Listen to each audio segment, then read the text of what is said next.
Smart ক্লাসে সকলকে আরও একবার স্বাগত। আশা করি তোমরা সকলেই খুব ভালো আছো। তো ক্লাস 12-এর আমরা দ্বিপদ প্রক্রিয়া করছিলাম, যার সংক্ষিপ্ত পর্যন্ত আমাদের প্রত্যেকটা অঙ্ক হয়ে গেছিলো। তো আজকে আমরা দীর্ঘ উত্তরধর্মী অর্থাৎ মার্কস 5-এর যে অঙ্কগুলো রয়েছে সেগুলো নিয়ে আলোচনা করব। যদিও মার্কস 5-এর কিন্তু কোনো প্রশ্ন আমাদের আসবে না, এই মার্কস 5-এর অঙ্কগুলো কিন্তু ওই 4 নাম্বারেই আসতে পারে, ঠিক আছে, বা অথবা এখান থেকে কোনো পোর্শন কেটে কেটে সেটাকে 2 মার্কসের অঙ্কর মধ্যেও দিতে পারে।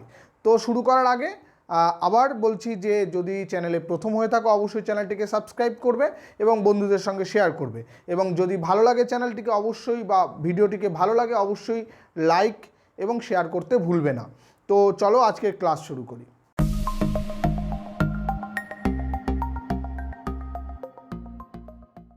প্রথম যে অঙ্কটা আমরা করব আজকে কি বলেছে, আর মাইনাস অর্থাৎ আর ডিফারেন্স -1 এর ওপরে একটি দ্বিপদ প্রক্রিয়া ও নিম্নলিখিতভাবে সংজ্ঞাত, অর্থাৎ A O B equal to হলো a plus B plus AB, সব এবি বিলংস টু আর -1-এর জন্য। ঠিক আছে, এখানে আমাদের তিনটে জিনিস এখানে আলোচনা করতে বলেছে। এক নম্বর হলো ও প্রক্রিয়াটির বিনিময়যোগ্যতা ও সংযোজ্যতা আলোচনা করতে বলেছে। আরেকটা হলো একসম উপাদান নির্ণয় করতে বলেছে যদি অস্তিত্ব থাকে, আর দেখাতে বলেছে যে এর প্রত্যেকটি পদ ইনভার্টেবল। তো প্রথমত আমরা এর বিনিময়যোগ্যতা আলোচনা করি। দেখো আমাদের কি বলা আছে, A O B equal to A plus B plus AB for all A B belongs to R difference -1, অর্থাৎ বাস্তব সংখ্যা থেকে -1টা বাদ দিয়ে যে সেট তার মধ্যে থেকে এবি আসছে।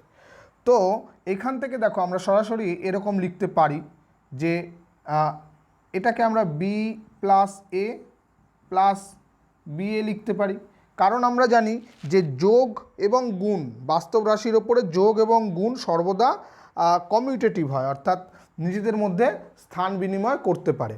তো এইখান থেকে এটাকে আমরা সরাসরি লিখতে পারি বি ও এ, তাহলে A O B equal to B O A হয়ে গেল for all A B belongs to R difference -1। অতএব আমরা লিখতে পারি যে আর ডিফারেন্স -1 এর ওপর ও প্রক্রিয়াটি বিনিময়যোগ্য। ঠিক আছে, এটা আমাদের এক নম্বরের একটা পার্ট হলো। এবার সংযোজ্যতা দেখাতে বলেছে। সংযোজ্যতার জন্য আমরা মনে করে নিই A B C belongs to R difference -1, অর্থাৎ এর মধ্যে থেকে আমরা তিনটে এলিমেন্ট নিয়েছি, যেখানে A O B O C equal to কী হবে, আগে এ ও বি করবো। এ ও বি করলে কী হবে, A plus B plus A B, তার সঙ্গে O of C, composition of C করব। তাহলে প্রথম পদ প্লাস দ্বিতীয় পদ অর্থাৎ A plus B plus A B plus C, plus প্রথম পদ ইন্টু দ্বিতীয় পদ অর্থাৎ এটার সঙ্গে গুণ হবে A plus B plus A B এর সঙ্গে গুণ হবে সি। এটাকে আমরা যদি সাজিয়ে লিখি তাহলে দেখো এ প্লাস বি প্লাস সি, এখান থেকে আসছে এ বি প্লাস এখানে আসবে BC plus C A plus A B C. ঠিক আছে, এটা চলে আসলো আমাদের কি আসলো, এ কম্পোজিশন বি অ্যান্ড তারপর আমাদের কম্পোজিশন সি। এবার আমরা বের করব আবার A composition B composition C, অর্থাৎ বি আর সি এর কম্পোজিশন আগে করব। এখানে B O A B C এর composition B plus C plus B C হবে। এবার এই দুটোর কম্পোজিশন করলে কি হবে, A plus B plus C plus B C plus এই দুটোর গুণফল অর্থাৎ A into B plus C plus A B, sorry B C. এটাকে যদি আমরা করি দেখো কি আসছে, A plus B plus C plus A B plus B C plus C A plus A B C. তাহলে এই দুটো সমান আসছে। তাহলে যেহেতু এরপরে আমরা করছি, হ্যাঁ, যেহেতু A composition B composition C equal to A composition B composition C, অতএব আর ডিফারেন্স -1 এর ওপর ও সংযোজ্য। ঠিক আছে, তাহলে এখান থেকে আমরা সংযোজ্য এবং বিনিময়যোগ্যতা দেখাতে পারলাম। এরপর আমরা দেখো একসম উপাদান নির্ণয় করব। তাহলে একসম উপাদান নির্ণয় করার জন্য আমরা যদি এখানে করি, 2 নম্বরটা এখানটায় করছি, একসম উপাদান নির্ণয় করব কিভাবে? আমরা মনে করি একসম উপাদান, মনে করি E belongs to R difference -1 এর একসম উপাদান, একসম উপাদান। তাহলে কি হবে? A composition E equal to A হবে সূত্র অনুযায়ী আমাদের। তাহলে এক্ষেত্রে আমরা কি লিখতে পারি? বা A plus E plus AE equal to A, দুপাশ থেকে A কেটে দিলে আমাদের এখান থেকে E কমন যাচ্ছে, 1 প্লাস A ইকুয়াল টু 0, বা E ইকুয়াল টু কী হবে? যেহেতু A নট ইকুয়াল টু -1, অতএব 1 plus A not equal to 0, তাহলে এই পাশে আমরা ভাগ করে 0 করে দিতে পারি, তাহলে E হয়ে গেল আমাদের 0। অতএব এক সম উপাদান বেরিয়ে গেল 0। ঠিক আছে, এটা আমাদের 2 নম্বর উত্তরটা হয়ে গেল। এবার 3 নম্বরটা দেখাতে বলেছে যে দেখাও যে এর প্রতিটি পদ ইনভার্টেবল, অর্থাৎ এই R ডিফারেন্স -1 এর প্রত্যেকটা পদ ইনভার্টেবল, অর্থাৎ প্রত্যেকটা A belongs to R difference -1 এর জন্য এখানে তার একটা বিপরীত পদ থাকবে। তাহলে মনে করি for all A belongs to R difference -1 এর জন্য A এর বিপরীত B। ঠিক আছে, এবার বিটা যদি এর মধ্যে থেকে আসে তাহলেই বলবো যে এর প্রত্যেকটা পদ ইনভার্টেবল। অতএব A composition B equal to আমাদের E আসতে হবে। E হলো আমাদের আইডেন্টিটি এলিমেন্ট অর্থাৎ 0, বা A plus B plus AB equal to 0। তাহলে এখান থেকে আমাদের B এর ভ্যালু বের করব। তাহলে B 1 plus A equal to -A হয়ে যাচ্ছে, বা B ইকুয়াল টু হয়ে যাচ্ছে -A/1 প্লাস A। তাহলে দেখো যেহেতু A নট ইকুয়াল টু -1, তাহলে এটা আনডিফাইন্ড হবে না, অর্থাৎ for all A belongs to R difference -1 B equal to -A/1 plus A belongs to R difference -1। অতএব A এর প্রতিটি মানের জন্য আমরা B এর মান পাচ্ছি, অতএব R ডিফারেন্স -1 এর প্রতিটি পদ ইনভার্টেবল।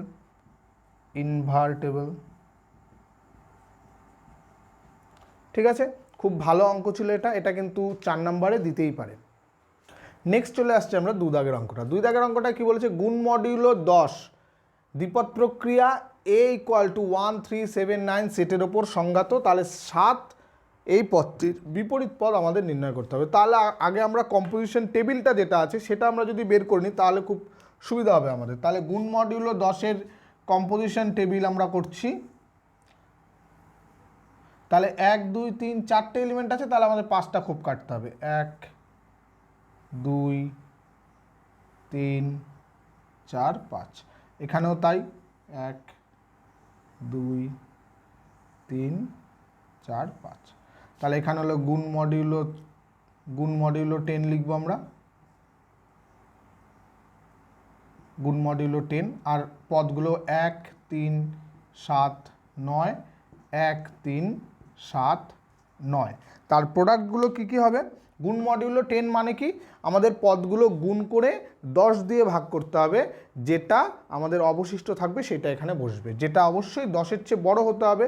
10-এর চেয়ে ছোট হলে আমরা তো ধনাত্মক আমরা ভাগশেষ পাচ্ছি না, অর্থাৎ ভাগ করাই যাচ্ছে না আমার, সেক্ষেত্রে যেটা থাকবে সেটাই আমাদের ভাগশেষ হিসাবে ধরতে হবে, কারণ আমাদের ভাগফল কোনো পূর্ণ সংখ্যা আসছে না।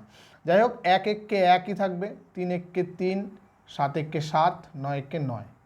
ঠিক আছে, এটা কোনো চেঞ্জ হচ্ছে না। আবার এখানেও তাই, 1-এর সঙ্গে 3 করলে 3, 1-এর সঙ্গে 7-এর প্রোডাক্ট করলে 7, 1-এর সঙ্গে 9 প্রোডাক্ট করলে 9। তাহলে এই অবধি কোনো চেঞ্জেস নেই। তাহলে এবার 3 দিয়ে যখন করব, 3টা হয়ে গেল, 3 3কে 9, 9কে 10 দিয়ে ভাগ করলে আমরা 9ই ভাগশেষ থেকে যাচ্ছে। 3 7 21, 3 7 21 হলে 10 দিয়ে যদি ডিভাইড করি তাহলে ভাগশেষ থাকছে 1। 3 নং 27, তাহলে 10 দিয়ে ডিভাইড করলে ভাগশেষ থাকছে 7। 7-এর সঙ্গে 3 7 21, তাহলে ভাগশেষ থাকবে 1। 7 7 49, ভাগশেষ থাকবে 9। 7 নং 63, ভাগশেষ থাকবে 3। 9-এর সঙ্গে 9 হয়ে গেল, 3 নং 27, ভাগশেষ থাকছে 7। 7 নং 63, 10 দিয়ে ভাগ করলে ভাগশেষ থাকছে 3। 9 নং 81, 10 দিয়ে ভাগ করলে ভাগশেষ থাকছে 1। তাহলে যেই প্রোডাক্টগুলো আমরা পাচ্ছি প্রত্যেকটাই আমাদের এই পদের মধ্যে আছে। তাহলে এখানে আমাদের সবচেয়ে আগে আমাদের যখন বিপরীত পদ নির্ণয় করতে হবে, আমাদের আগে দেখতে হবে একসম উপাদান আছে কিনা। অর্থাৎ এই ক্ষেত্রে দেখো এই গুণ মডিউলো 10 এর একসম উপাদান কি হচ্ছে, একসম উপাদান অর্থাৎ যার সঙ্গে প্রোডাক্ট করলে সেটাই আবার ফিরে আসছে। তাহলে দেখো একের সঙ্গে যারই প্রোডাক্ট করছি সেই সংখ্যাটাই ফিরে আসছে, তাহলে আমাদের একসম উপাদান হয়ে গেল 1। এবং আমাদের লাস্ট বের করতে বলেছে 7-এর বিপরীত নির্ণয় করো। তাহলে 7-এর বিপরীত নির্ণয় করতে গেলে অর্থাৎ 7-এর সঙ্গে কোনো একটা নাম্বারের প্রোডাক্ট করে আইডেন্টিটি এলিমেন্ট এসছে, তাহলে এক্ষেত্রে দেখো 7 গুণ মডিউলো 10 3 ইকুয়াল টু কত হয়েছে 1। আবার 3 গুণ মডিউলো 10 7, এটাও দেখো 1, অর্থাৎ 7-এর বিপরীত হয়ে যাচ্ছে এর বিপরীত 3। ঠিক আছে, এই গুণ মডিউলের আন্ডারে 7-এর বিপরীত হয়ে গেল 3। ঠিক আছে, নেক্সট আমরা 3 দাগের অঙ্কটা এখানে দেখো আমাদের সেট বলে দিয়েছে 0 1 2 3 4। সেটের ওপর গুণ মডিউলো 5 দ্বিপদ প্রক্রিয়ার কম্পোজিশন টেবিলটা নির্ণয় করতে বলেছে। তো গুণ মডিউলো 5-এর কম্পোজিশন টেবিল তৈরি করে ফেলি। 1 2 3 4 5টা আছে, তাহলে 6টা ঘর হবে। 1 2 3 4 5 6, এদিকেও 6টা। 1 2 3 4 5 6। তাহলে এই 6টা টেবিল আমরা 6টা নাম্বারের জন্য এখানে গুণ মডিউলো 5 নাম্বার আছে হলো 0 1 2 3 4 0 1 2 3 4। তাই কম্পোজিশন টেবিল আমরা কি করব, গুণ করব এবং গুণফলটাকে 5 দিয়ে ভাগ করব, যেটা আমাদের অবশিষ্ট থাকবে সেটা লিখতে হবে। তাহলে 0-এর সঙ্গে যাই করি না কেন সব দেখো 0 চলে আসছে, তাই তো। তাহলে সব আমাদের 0 0 0। তারপর 0 হয়ে গেল। 1-এর সঙ্গে 1 করলে 1, 1-এর সঙ্গে 2 করলে 2, 1-এর সঙ্গে 3 করলে 3, 1-এর সঙ্গে 4 করলে 4। আবার 2-এর সঙ্গে যখন করব 2-এর সঙ্গে যখন প্রোডাক্ট করব 1 হয়ে যাচ্ছে। 2 দুগুণে 4, 3 দুগুণে 6, 6কে যখন আমরা 5 দিয়ে ভাগ করব ভাগশেষ থাকছে আমাদের 1। 2 4 দুগুণে 8, 8কে 5 দিয়ে ভাগ করলে ভাগশেষ থাকছে 3। 3-এর সঙ্গে 3 1কে 3, এটা বসে গেল এখানে। 3 দুগুণে 6, 5 দিয়ে ভাগ করলে ভাগশেষ 1। 3 3 3কে 9, 5 দিয়ে ভাগ করলে ভাগশেষ 4। 3 4 12, 5 দিয়ে ভাগ করলে ভাগশেষ 2। 4-এর সঙ্গে 4 1কে 4 হয়ে গেল। 4 দুগুণে 8, ভাগশেষ থাকছে 3। 3 4 12, ভাগশেষ থাকছে 2। 4 4 16, ভাগশেষ থাকছে 1। তাহলে এখানে ইন্টারেস্টিং জিনিস হলো গুণ মডিউলের ক্ষেত্রে কোনো বেশিরভাগ সময় শূন্যটাকে রাখা হয় না, কারণ শূন্যর সঙ্গে দেখো এই লাইনের সব শূন্য হয়ে গেল। তবুও এই যে কম্পোজিশন টেবিলের যে প্রোডাক্টগুলো দেখো একটাও কিন্তু এই 0 1 2 3 4-এর বাইরে নেই। ঠিক আছে, তার মানে কি এটা একটা দ্বিপদ প্রক্রিয়া এবং আমাদের কম্পোজিশন টেবিল তৈরি করতে বললে এরমভাবে জাস্ট কম্পোজিশন টেবিলটাকে তৈরি করে দেবো। পরবর্তী অঙ্ক দেখো, এন সেটের ওপর একটি দ্বিপদ প্রক্রিয়া এমনভাবে সংজ্ঞাত হয় বলেছে যে A star B equal to A O B এর লসাগু। অর্থাৎ এ ও বি এর লসাগু দ্বারা একটা প্রক্রিয়া দ্বিপদ প্রক্রিয়া সংজ্ঞাত হয়েছে, যেটা ন্যাচারাল নাম্বারের ওপরে রয়েছে, অর্থাৎ 1 থেকে শুরু করে ইনফিনিটি পর্যন্ত। ঠিক আছে, তো ফার্স্ট আমাদের যে প্রবলেমটা বলেছে 15:8 ইকুয়াল টু কি 15 ও 18 এর লসাগু। লসাগু অর্থাৎ কি, লঘিষ্ঠ সাধারণ গুণিতক। তাহলে এই 15-এর গুণিতক কী কী আছে? 15-এর গুণিতক আছে 15 30 45, 3 15 45, 4 15 60, 5 15 75, 6 15 90। এরপর আর যাচ্ছি না। 18 18 কে 18, 18 দুগুণে 36, 3 18 54, 4 18 72, 5 18 90। তাহলে এই 90 হলো সবচেয়ে ছোট মানে গুণিতক। তাহলে এদের লসাগু হয়ে গেল 90। তোমরা 15 আর 18 লসাগু যেভাবে ভগ্নাংশ এরম করে বের করো, 3 দিয়ে 3 5 15, 3 6 18, তাহলে আর তো যাচ্ছে না, 5 6 30, 3 30 90। ঠিক আছে, এটা হয়ে গেল অ্যান্সার। তাহলে ফার্স্ট 2 নম্বরটা বলেছে দেখাও যে স্টার প্রক্রিয়া এন এর ওপর বিনিময়যোগ্য ও সংযোজ্য। বিনিময়যোগ্য তো হতেই হবে, কারণ এ স্টার বি ইকুয়াল টু হলো এ ও বি এর লসাগু সমান সমান এ আর বি এর লসাগুর থেকে আমরা যদি বি ও এ এর লসাগু লিখি, বি ও এ এর লসাগু, সেটাও তো সমানই হবে, কারণ এ বি এর লসাগু আর বি এর লসাগু একই। তাহলে এটা equal to B star A for all A B belongs to natural number. ঠিক আছে, তার মানে অতএব স্টার বিনিময়যোগ্য হয়ে গেল, বিনিময়যোগ্য। এবার এ স্টার বি স্টার সি যদি করি আমরা, তার মানে কি হচ্ছে এ বি এর এ ও বি এর লসাগু, এর লসাগু স্টার সি, তার মানে এটা হচ্ছে এ বি ও সি এর লসাগু।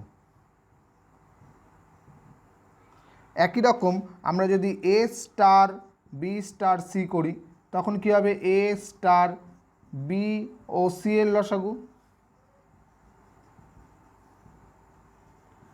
তাহলে পরেরটা হচ্ছে আবার দেখো এ বি ও সি এর লসাগু।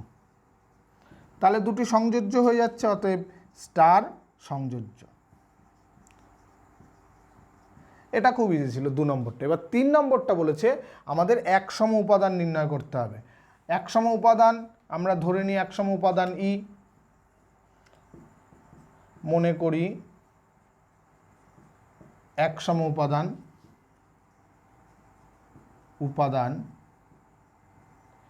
ই। তাহলে A star E equal to কী হবে, এ হতে হবে, বা এটা হলো এ ও ই এর লসাগু ইকুয়াল টু এ।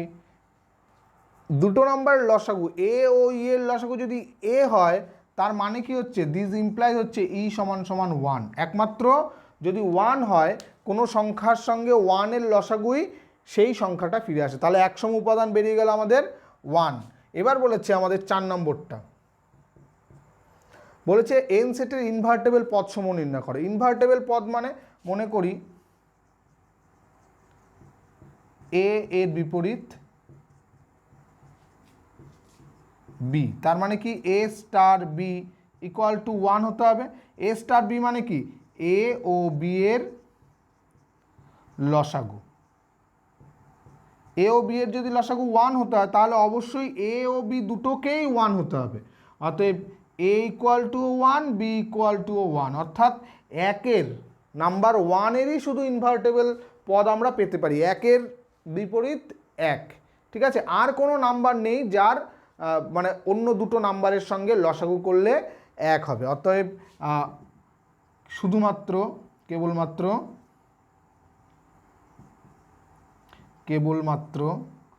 1 পদটি ইনভার্টেবল টেবল। ঠিক আছে, আর বাদ বাকি যে কোনো পদই নাও না কেন, তাদের লসাগু কিন্তু 1 আসবে না। ঠিক আছে, নেক্সট আমরা 5 দাগের অঙ্কটা দেখি। দেখো, মনে করো শূন্য সেট নয় এমন একটি সেট এর সূচক সেট হলো পি অফ এ। তাহলে পি অফ এ এর ওপর একটি দ্বিপদ প্রক্রিয়াকে এমনভাবে সংজ্ঞায়িত করা হয়েছে যাতে X star Y equal to X intersection Y হয় for all X Y belongs to P of A. তাহলে পি অফ এতে একসম উপাদান নির্ণয় করো। তাহলে একসম উপাদান মনে করি, একসম উপাদান সম উপাদান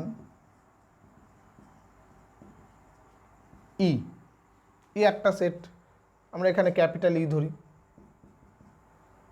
একসম উপাদান হলো ক্যাপিটাল ই বা আই ধরতে পারি এক্ষেত্রে।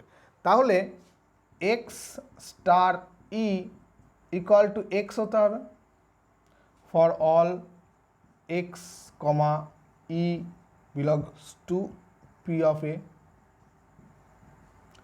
কিন্তু এক্স স্টার ই মানে কি X intersection E equal to X. তাহলে এক্স যদি ই এর ইন্টারসেকশন হয়, তাহলে সেটা কখন সম্ভব? সেটা কখন সম্ভব? X intersection E equal two আবার এক্সেই ফেরত আসছে। তার মানে হলো ই হলো এক্স, মানে ই হলো এক্সের চেয়ে বড়, ই হলো এক্সের চেয়ে বড়, অর্থাৎ this implies X is a subset of E. তাহলে এক্স যদি ই এর সাবসেট হয়, তার মানে এই এক্সগুলো কি এই পি অফ এ থেকে এসছে। তো পি অফ এ এর এলিমেন্টগুলো কি সবাই কার সাবসেট? সবাই এর subset. This implies E equal to হয়ে গেল এ, অর্থাৎ দেখো এক্স হলো এর সাবসেট, অর্থাৎ একসম উপাদান হলো, অতএব একসম উপাদান এ। এবার আমাদের বলেছে ইনভার্টেবল বের করতে। ইনভার্টেবল যদি বের করতে হয়, আমরা যদি মনে করি X star Y equal to A, তাই তো, X star Y equal to যদি এ হয়, তাহলে X intersection Y equal to A হতে হবে।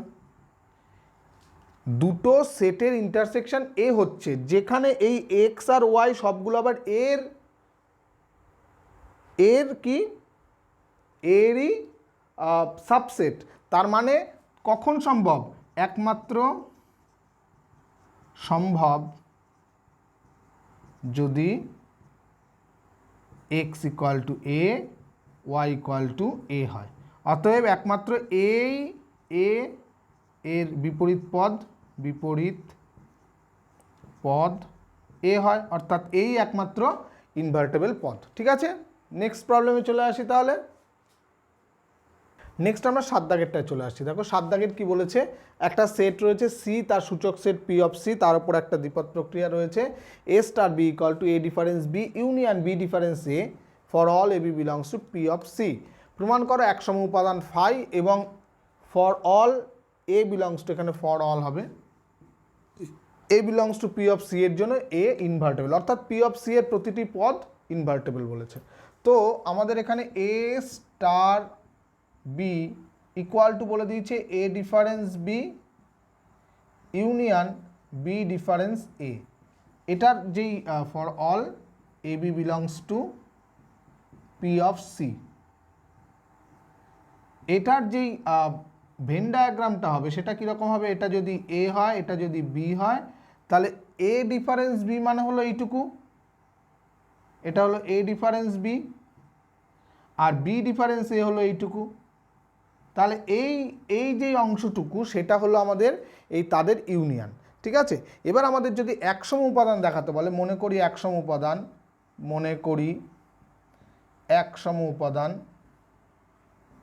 উপাদান আই। ঠিক আছে, তাহলে A star I equal to কী হবে? এ হবে, কিন্তু এ স্টার আই কী হচ্ছে?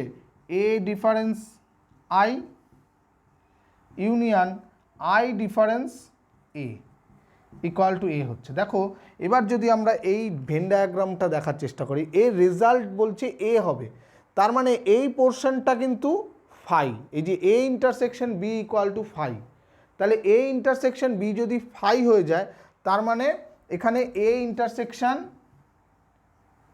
আই ইকুয়াল টু হয়ে যাচ্ছে ফাই, তার মানে এরা ডিসজয়েন্ট কখন সম্ভব? এখান থেকে যদি ডিসজয়েন্ট হয়ে যায়, অথবা আই ইকুয়াল টু যদি ফাই হয়ে যায়, এরা ডিসজয়েন্ট কখন সম্ভব? কারণ এরা তো একই সেটের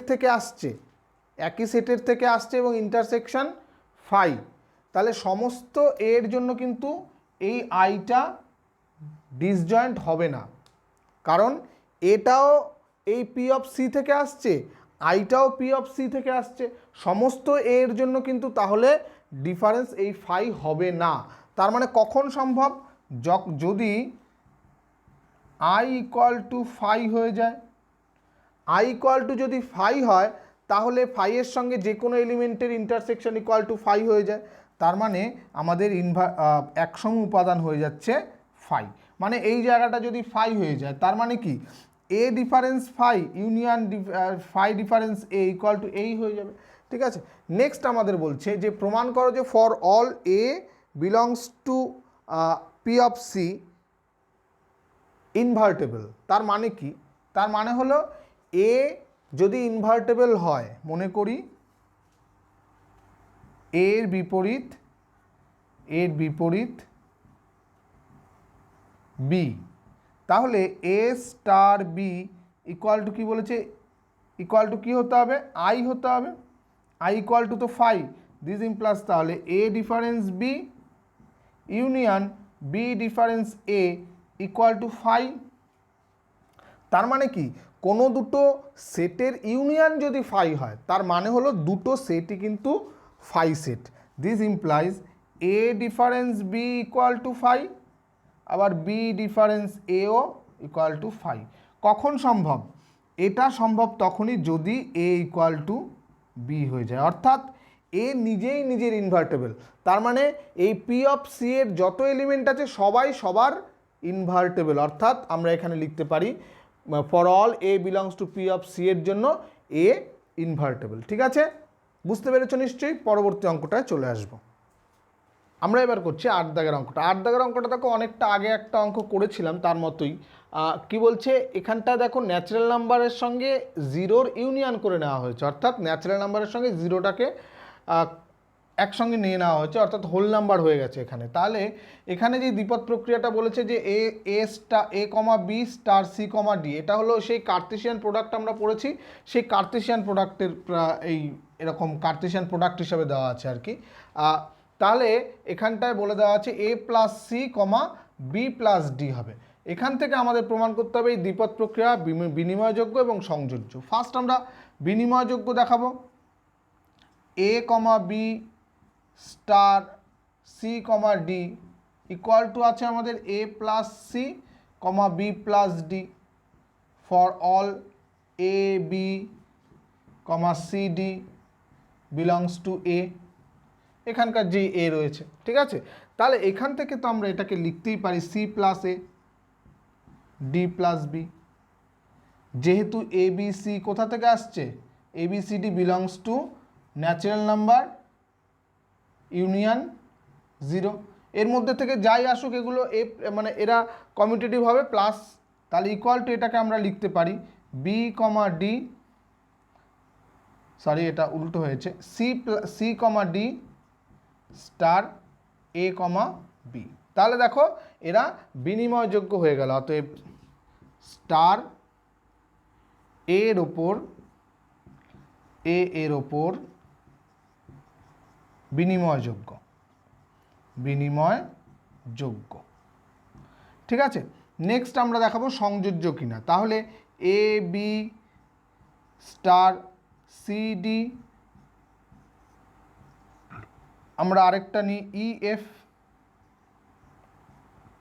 তাহলে এক্ষেত্রে আগে এই দুটো যদি করি তাহলে কি আসছে, A plus C comma B plus D star E comma F.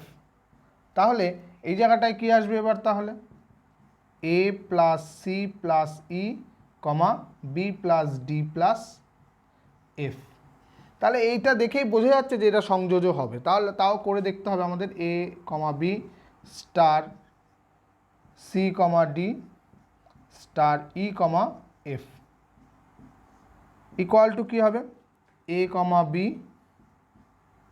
Star দেওয়ার দরকার নেই, C plus E comma D plus F. এবার এটার যদি আবার কম্পোজিশন করি তাহলে কত হবে, A plus C plus E comma B plus D plus F, এই আসবে, তাই তো।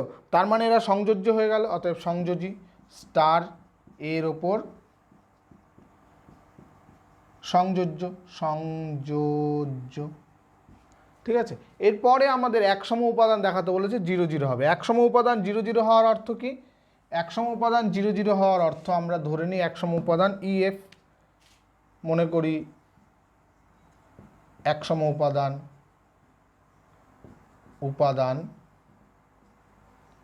এখানে ই এফ ধরেছি, মনে করো জি এইচ। তাহলে X comma B star G comma H equal to কত হবে, এ কমা বি হতে হবে, যেহেতু একসম উপাদান। দিস ইমপ্লাইজ এখান থেকে আমরা কি লিখতে পারি, A plus G comma B plus H equal to হলো এ কমা বি, তার মানে এখান থেকে এই দুটো থেকে আমরা কি পাচ্ছি, অতএব G equal to 0, H equal to 0। অতএব একসম উপাদান হয়ে গেল, একসম উপাদান 0,0। এখানে যদি এই ন্যাচারাল নাম্বারের সঙ্গে 0-র ইউনিয়ন না নেওয়া হতো তাহলে কিন্তু একসম উপাদান 0,0 আমরা লিখতে পারতাম না। ঠিক আছে, তো 8 দাগের অঙ্কটাও হয়ে গেল। নেক্সট অঙ্কে চলে আসবো। নেক্সট প্রবলেমে কি বলছে দেখো, আমাদের একটা বলে দিয়েছি এ একটা সেট আছে 0 থেকে 5 পর্যন্ত, এবং এর ওপর একটা দ্বিপদ প্রক্রিয়া ও সংজ্ঞাত হয়েছে এমনভাবে যে A O B equal to A B, যেখানে এ বি মড 6, অর্থাৎ এখানে কিন্তু আমাদের গুণ মডিউলও 6। এ দেখো এখানটায় এ আর বি গুণ আছে এবং তাদের মডিউলও 6 হিসাবে দেখানো হয়েছে। আমাদের এখানে বলতে বলেছে একসম উপাদান নির্ণয় করতে বলেছে, আর দেখাতে বলেছে কেবলমাত্র 1 ও 5 ইনভার্টেবল। তো আগে আমরা এর কম্পোজিশন টেবিল তৈরি করে নিই। কম্পোজিশন টেবিলে কি কি আসবে, 6টা ঘর আছে, তাহলে 7টা ঘর করতে হবে আমাদের। 2, 3, 4, 5, 6, 7টা। এদিকেও 1, 2, 3, 4, 5, 6, আরও একটা 7টা করতে হবে। মনে করে এটাই কম্পোজিশন টেবিল আমাদের এখানে যেহেতু ও বলেছে আমরা ওই লিখব। 0, 1, 2, 3, 4, 5, 0, 1, 2, 3, 4, 5। তাহলে 0 দিয়ে যখন আমরা প্রোডাক্ট করছি তখন দেখো সবগুলো 0 চলে আসছে, আগে একটা করেছি সেই রকম এটাও 0 চলে আসবে। এখানে কিন্তু গুণ মডিউলও 6, অর্থাৎ 6 দিয়ে ভাগ করতে হবে। 1 দিয়ে যখন করব 1, 2, 3, 4, 5 আসবে। 2 দিয়ে যখন করছি এটা 2 1 2, 2 দুগুণে 4, 3 দুগুণে 6, তাহলে 6কে 6 দিয়ে ভাগ করলে কিন্তু আমাদের গুণ মডিউলোতে অবশিষ্ট থাকছে 0। তারপরে 4 দুগুণে 8 অবশিষ্ট থাকছে 2, 5 দুগুণে 10 অবশিষ্ট থাকছে কত, 4, 3, 3 1 3, 3 দুগুণে 6 অবশিষ্ট থাকছে 0, 3 3 9 অবশিষ্ট থাকছে 3, 3 4 12 অবশিষ্ট থাকছেই না কোনো, 3 5 15 অবশিষ্ট থাকছে 3, 4 দিয়ে কি আসবে, 4-এর সঙ্গে 4 1 4, 4 দুগুণে 8, তাহলে 6 দিয়ে ভাগ করলে অবশিষ্ট থাকবে 2, 3 4 12 অবশিষ্ট থাকবে না, 4 4 16, তাহলে অবশিষ্ট থাকবে 4, 4 5 20 অবশিষ্ট থাকছে কত, 2। এবার 5 দিয়ে করলে 5 1 5 থাকছে, 5 দুগুণে 10, তাহলে অবশিষ্ট থাকবে কত, 4, 3 5 15 অবশিষ্ট থাকছে 3, 4 5 20 অবশিষ্ট থাকছে কত, 3 4 18 হলে 2, 5 5 25, 4 4 24 অবশিষ্ট থাকছে 1। তাহলে এখান থেকে আগে আমাদের একসম উপাদান কত বেরোচ্ছে, একসম উপাদান কম্পোজিশন টেবিল থেকে পাই আমাদের একসম উপাদান কি আসছে দেখো তো, যার সঙ্গে গুণ করলে আমাদের সেটাই ফিরে আসছে। দেখো 1-এর সঙ্গে 1, 2, 3, 4, 5 0 সব একসম উপাদান হচ্ছে, একসম উপাদান ইকুয়াল টু 1। আর দেখো 1-এর সঙ্গে 1 করলে 1 আসছে, 5-এর সঙ্গে 5 করলে 1 আসছে, আর কোথাও দেখো টেবিলের কোথাও 1 নেই, অর্থাৎ আর কোনো পদই কিন্তু ইনভার্টেবল নয়। অর্থাৎ টেবিল থেকে স্পষ্ট, টেবিল বা এখান থেকে লিখতে পারি 1-এর বিপরীত 1, 5-এর বিপরীত 5। অতএব 1 ও 5 ছাড়া কোনো পদ ইনভার্টেবল নয়,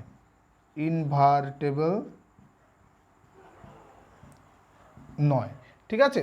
তো বোঝা গেল কেন আমরা ইনভার্টেবল নয় বলছি, কারণ দেখো এই 0-র সঙ্গে কোথাও 1 নেই, এই 2-এর ঘরে কোথাও 1 নেই, 3-এর ঘরে কোথাও 1 নেই, 4-এর ঘরে কোথাও 1 নেই, 5-এর ঘরে 1 আছে।